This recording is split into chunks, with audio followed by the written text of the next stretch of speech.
Good morning to all of you. So, my name is Gaurav Sharma, Assistant Professor in NJF College. So, today I discuss introduction to R.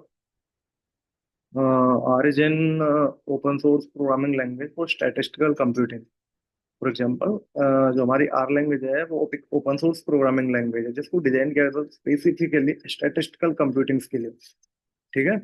जैसे कि हमारे पास large amount of data है, उस large amount of data में से deep insights को extract करना और यूजफुल बनाना। Okay. It's it's offer powerful tools for data analysis, visualisation and modelling. ये हमें पावरफुल टूल प्रोवाइड करती है। हमारे पास बहुत सारा डेटा है, रो एंड कॉलम्स की फॉर्म में उस डेटा को कहीं ना कहीं एनालाइज करना होता है, कहीं ना कहीं विजुअलाइज करना होता है एंड मॉडल्स बनाने होते हैं। ये सारे टूल्स हमें आर लैंग्वेज प्रोवाइड करती है। ठीक है। आर को हम कहाँ पे यूज करते हैं? Mostly academia, industries and research through it's robust capabilities. मतलब जहाँ जहाँ पे रिक्वायरमेंट होती है वहाँ पे आर का यूज कर सकते हैं। ठीक है। What is R? जैसे कि हमने अभी बात करी, आर एक पावरफुल लैंग्वेज है। इसके पास बहुत सारे स्टैटिस्टिकल पैकेज हैं जो पहले से प्री डिफाइन करे गए हैं आर के अंदर। ठीक है। It's a complete programming language. It enables reproducible research and custom analytical work flows. मतलब फॉर एग्जांपल, जैसे कि हम चीजों को यूज करते हैं, कोई रिसर्च, कोई हमें पेपर पब्लिश करना है, वहां पे हमें ग्राफ्स वगैरह क्रिएट करना होता है, कोई डेटा को एनालाइज करके दिखाना होता है, तो हम कैसे किसका यूज करते हैं? जीजी प्लॉट जैसी लाइब्रेरीज का यूज करके हम ग्राफ्स को प्रेजेंट कर सकते हैं, रिसर्च का एक हिस्सा बना सकते हैं। ठीक है। वर्सटाइल एंड सपोर्टेड के बारे में बात करते हैं। आर लैंग्वेज एक क्रॉस प्लेटफॉर्म प्रोग्रामिंग लैंग्वेज है जो कि Windows, Mac OS and Linux जैसी ऑपरेटिंग सिस्टम्स पे वर्क करती है। ठीक है। आर हमें प्रोवाइड करती है एक स्ट्रॉन्ग कम्युनिटी एंड एक strong support and extensive documentation. R अगर हमें सीखना है, अगर हमें आर का कुछ भी नहीं आता, तो हम आर को कहाँ से, आर की एक डॉक्यूमेंटेशन से सीख सकते हैं। प्री डिफाइन है, बुक्स भी मिल जाएंगी। गूगल पे जाओगे, आर की डॉक्यूमेंटेशन डालोगे, वहां से आप डॉक्यूमेंटेशन पढ़ के आर को इम्प्लीमेंट कर सकते हो। बहुत इजली उसका कंटेंट अवेलेबल हो जाता है। ठीक है। हम हिस्ट्री के बारे में बात करते हैं। A brief history of R.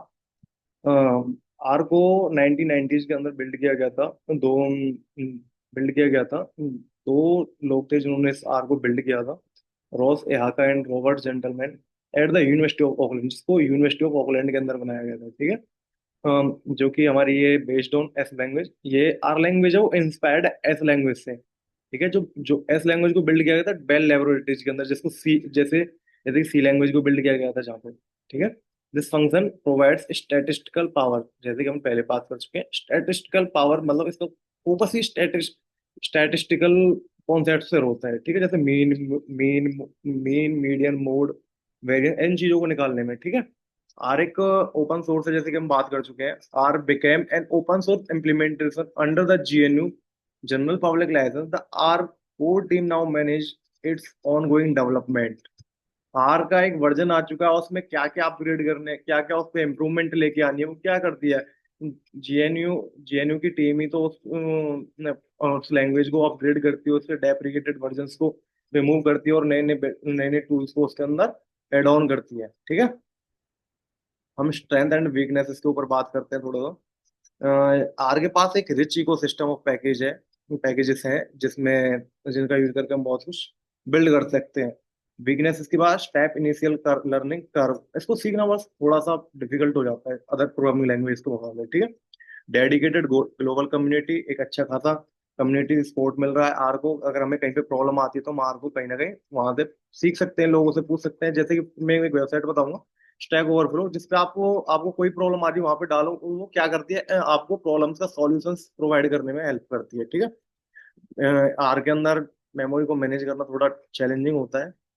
Are का स्ट्रेंथ है जो strong statistical focus, statistical functions पे ज्यादा फोकस करता है। Performance can be issue, performance थोड़ा सा इशू बन सकती है इसके अंदर। ये एडवांस विजुअलाइजेशन टूल्स, जैसे कि हमने अभी बात करी थी, हमारे पास बहुत सारा डेटा, उस डेटा को एनालाइज करना है, विजुअलाइज करना है ग्राफ्स की फॉर्म में।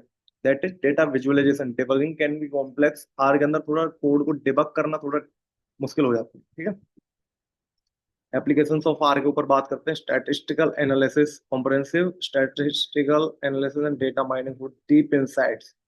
आप लोग सभी मोबाइल्स यूज करते हो, इंटरनेट सभी यूज करते हो, डेटा करोड़ों लोग हैं, करोड़ों लोगों का क्या हो रहा है, बहुत large amount of data and big data, बहुत सारे सर्वर्स में डेटा स्टोर्ड है। ठीक है, बट स्टैटिस्टिकल एनालिसिस क्या होता है? जो भी हिस्टोरिकल डेटा, उस डेटा के ऊपर कुछ ऑपरेशन परफॉर्म करना, कुछ मैनिपुलेशंस करना, उस डेटा के उस डेटा को एनालाइज करके आगे का ट्रेंड बताना, आगे चल के क्या होने वाला है। ठीक है, ये हमारी स्टैटिस्टिकल एनालिसिस होते हैं। ठीक है, मशीन लर्निंग क्या है? Predictive modelling and machine learning application forecasting. इसका यूज किया फोरकास्टिंग, इसका मशीन लर्निंग का आर का यूज एज अ मशीन्स को बिल्ड करने के लिए, मशीन्स को ट्रेंड करने के लिए हम यूज कर सकते हैं। ठीक है, एज आपको मशीन्स बिल्ड करनी है, कोई सिस्टम बनाना है, जैसे साइबर अटैक्स हो गए, उसके लिए क्या क्या वायरस आ रहे हैं, उससे उनको डिटेक्ट भी तो करना होता है। डिटेक्शन के लिए एक सिस्टम बना सकते हैं। आपको कुछ भी डिटेक्ट करना हो उसके लिए आप आर का यूज करके एक मशीन लर्निंग, आर का यूज करके आप एक मशीन बिल्ड कर सकते हैं, जो कि क्या करती है? प्रिडिक्शंस करती है, जो डेटा के कुछ कुछ डेटा के एनालिसिस पे प्रिडिक्शंस करती है। ठीक है, bioinformatics specialise use in bioinformatics and genomics research for complex data. हमारे पास लार्ज अमाउंट ऑफ डेटा है, डेटा भी बहुत सारा, डेटा एक दूसरे से कनेक्टेड है, वो क्या हो जाता है? Multiple data are connected to multiple data, that is complex data. Complex data पे ऑपरेशन परफॉर्म करने होते हैं, बायो इन्फॉर्मेटिक्स में करते हैं। ठीक है, एनालिसिस एनालिसिस फॉर एग्जांपल, अब आपको सुनने, आप लोगों ने सुना होगा थोड़े बहुत, मार्केट के अंदर गेम भी चल रहे हैं, रिस्क मैनेजमेंट और financial analysis for market insights. Data के कुछ हमारे पास डेटा है, उस डेटा को एनालाइज करके उस डेटा को थोड़ा रिस्क रिस्क उसके रिस्क को थोड़ा मैनेज करना है, पहले प्रेडिक्ट कर देना यहाँ से ऐसे रिस्क आ सकता है, उन चीजों को थोड़ा कम करना, ये that is the main application of are.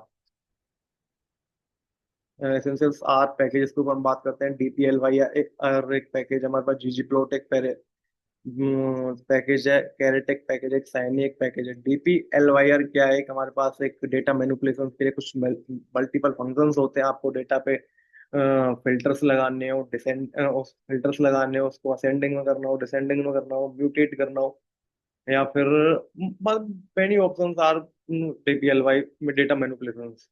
जीजी प्लॉट क्या है? डेटा को, जैसे कि हमने बात की, flexible and elegant data visualisation creating standing plots.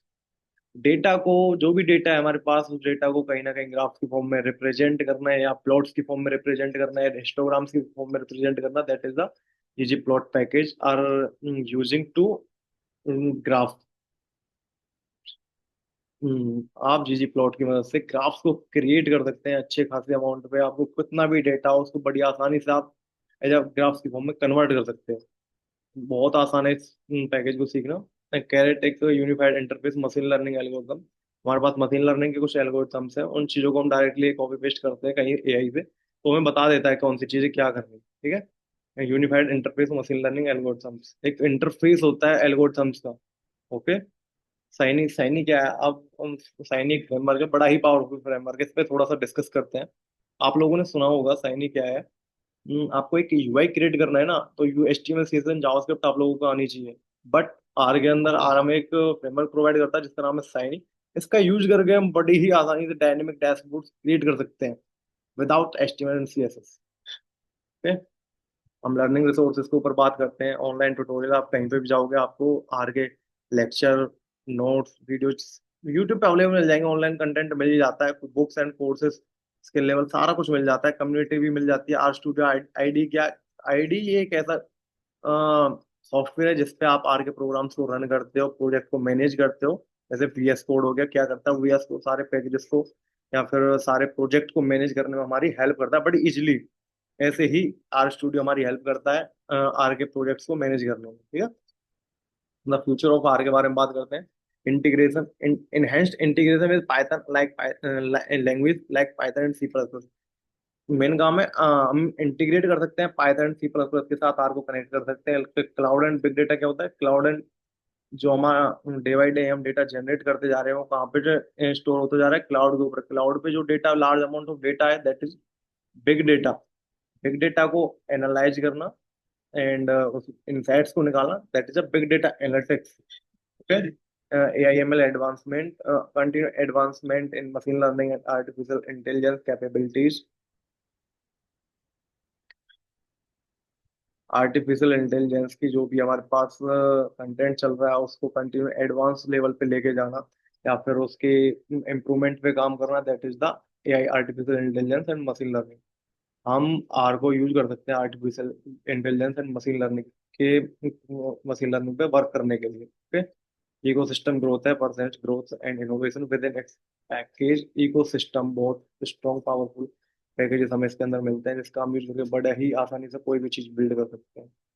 So thank you. If you have any doubt, so please do contact. Thank you.